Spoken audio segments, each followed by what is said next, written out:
comment calculer son taux d'endettement, c'est ce qu'on va voir dans cette vidéo.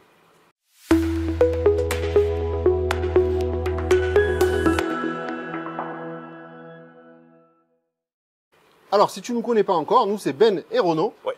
On est investisseurs et entrepreneurs. Alors l'idée de cette vidéo, c'est de t'apprendre des choses. Et encore une fois, on va répondre à une question, plutôt un commentaire qu'on a reçu dernièrement de Nadia. Alors Nadia, elle nous a dit ah c'est chouette, je vais investir dans l'immobilier. Ben en fait, ce qu'elle nous a écrit, c'est je vais investir dans l'immobilier et je vais aller voir ma banque la semaine prochaine pour calculer mon taux d'endettement. Il n'y a pas un moyen plus simple que de prendre un rendez-vous auprès de sa banque? Ah bah ça tu peux le faire toi-même, de toute façon ça reste très simple. Même avec les nouvelles règles qui sont sorties il y a quelques temps? Oui, d'autant plus puisque tout simplement la méthode elle a été imposée. C'est-à-dire que le texte, le HCSF, hein, pour ne pas le citer, le Haut Conseil de stabilité financière a dit voilà, maintenant les banques, vous arrêtez d'appliquer chacun votre calcul, la méthode elle est comme ça. Voilà. Et ça reste très simple. Alors comment ça marche? Globalement, c'est un taux. Oui. C'est une division entre un chiffre et un autre chiffre. D'accord? C'est tout simple. D'abord, on va mettre le chiffre des mensualités de crédit qu'on a déjà ou qu'on va avoir avec le prochain projet immobilier qu'on va avoir. Toutes les mensualités de crédit qu'on a, on les met en haut de la division. D'accord? Et en dessous, on met tous les revenus. C'est ça. Donc les revenus de toi, de ton conjoint, etc. Donc prenons un exemple. Si par exemple tu as un salaire de 2500 €, donc tu décides d'acheter une résidence principale, allez, on va dire 150 000 €. 150 000 €, tu vas avoir aux alentours de 850 € de mensualité à peu près. Ouais.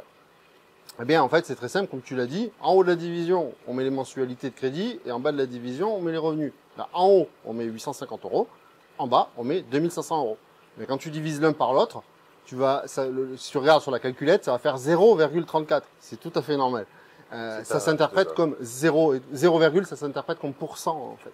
Donc ça veut dire 34% d'endettement. C'est ça. Donc tu es tout simplement à 34% d'endettement dans l'exemple des chiffres que tu viens de donner, Ben. Et tu n'as pas besoin d'aller prendre un rendez-vous à ta banque pour connaître ton taux d'endettement.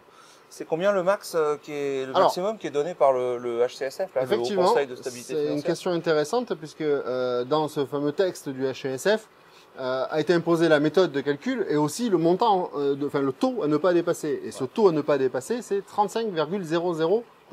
Ouais. D'accord? Il ne faut pas dépasser ce 35,00%. Maintenant, si tu es bloqué, nous, on sait comment on peut contourner le HCSF d'une manière légale, évidemment, sinon on t'en parlerait pas, on le garderait pour nous. Mais non, là, effectivement, c'est légal. Si tu veux en savoir plus, c'est très simple, hein. Je t'invite à cliquer sur le bouton, sur le lien qui est dans la description en dessous. Il y a une vidéo où on va t'expliquer comment trouver des biens rentables, comment avoir des financements, comment ne pas payer d'impôts sur l'investissement immobilier. Bref, on va tout expliquer. Pas mal ça.